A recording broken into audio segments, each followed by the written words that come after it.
Recentemente fizemos uma aula falando sobre a estrutura koto ni suru, que é usada para expressar decisões do falante de fazer alguma coisa. Como, por exemplo, decidir estudar, decidir me casar, decidir se mudar. Perceba que nesses casos estamos falando de decisões próprias de alguém, que foram tomadas por vontade pessoal, não necessariamente por alguma influência externa. Porém, no japonês existe uma outra estrutura semelhante para expressar decisões que foram tomadas sem contar a vontade própria do falante. Ou seja, o falante sofre as consequências daquela decisão sem necessariamente ele ter escolhido aquilo. Essa estrutura é o koto ni naru, que é a estrutura que a gente vai aprender na aula de hoje. É muito importante lembrar que as estruturas se tratam de blocos de palavras que carregam um sentido como um todo. E muitas vezes, se a gente buscar em dicionários os significados isolados das partes, isso não vai ser o suficiente para entender o sentido que a frase quer passar. É o que acontece na estrutura koto ni suru, que a gente viu na última aula, e também acontece nessa aqui, que é a estrutura koto ni naru. Essa estrutura é utilizada para expressar decisões que não envolvem necessariamente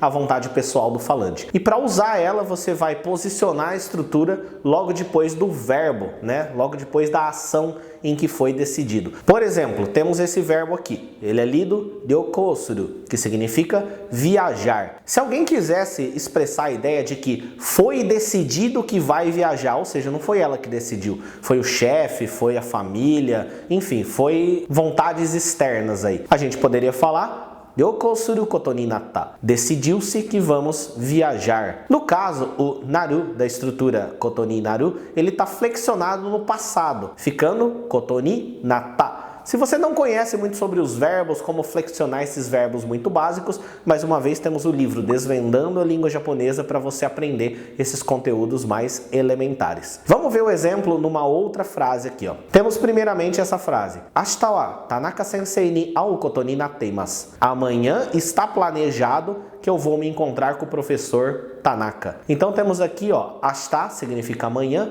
Tanaka Sensei significa professor Tanaka. Aí temos o verbo au, que significa encontrar. E perceba que aqui a estrutura está flexionado, como se a ação estivesse acontecendo agora, né? Koto ni natte imasu. O verbo naru está flexionado para natte imasu. Ou seja, está planejado que eu vou me encontrar com o professor. Na próxima frase temos Italia ni tenkin suru koto ni natta.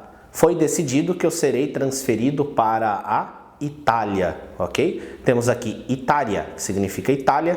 Tenkin suru significa você ser transferido a trabalho para outro lugar, né? No japonês tem uma palavra só para isso. E aí temos aqui koto ni natta, ou seja, está decidido, foi decidido. Não fui eu que decidi, foi uma decisão conjunta, foi uma decisão de fora para dentro, ok? Na próxima frase temos Kuruma wa michi no migi gawa o hashiru koto ni natteiru.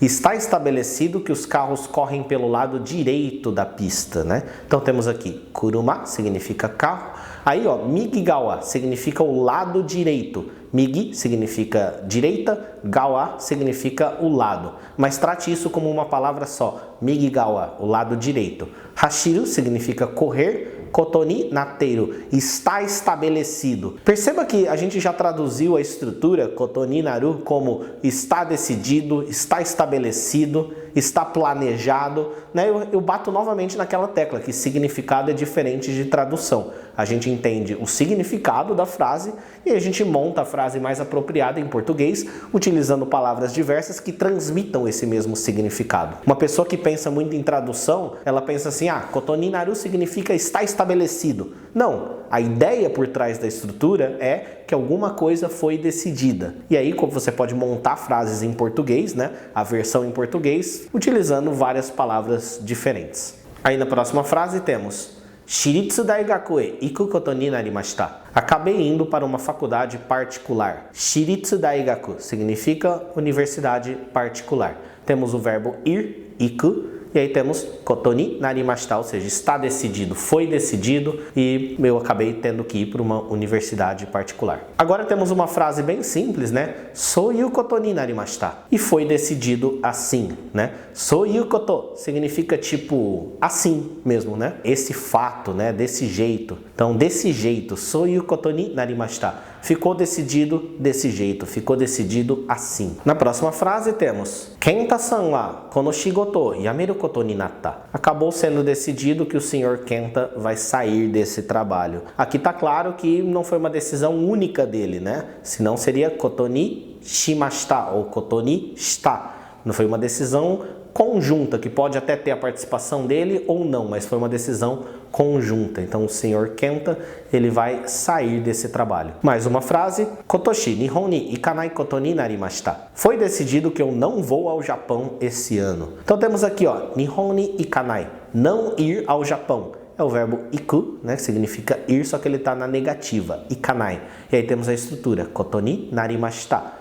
Ou seja, foi decidido que não vou ao Japão este ano. Este ano se diz kotoshi. E na última frase temos Fuyu ni kekkon suru koto ni natta.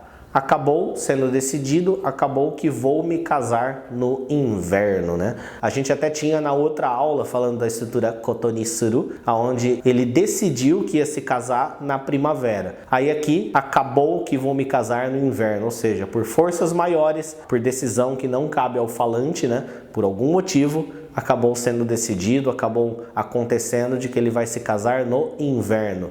Temos aqui fuyu, que significa inverno, kekkon suru significa casar, koto ni natta, né? É a estrutura que foi decidido, acabou, que é assim que vai acontecer. Então essa aula de hoje, mais uma estrutura ensinada para você aumentar a quantidade de frases que você consegue entender e utilizar no japonês. Se você tem alguma dúvida sobre o conteúdo dessa aula, você pode 1. Deixar nos comentários ou 2. Postar sua dúvida na nossa plataforma de dúvidas, dúvidasdejaponês.com, uma plataforma que a gente inaugurou recentemente com o objetivo de tirar dúvidas de japonês, ok? Então, é isso aí, se inscreve no canal se você não está inscrito e eu vejo você no próximo vídeo. Tchau!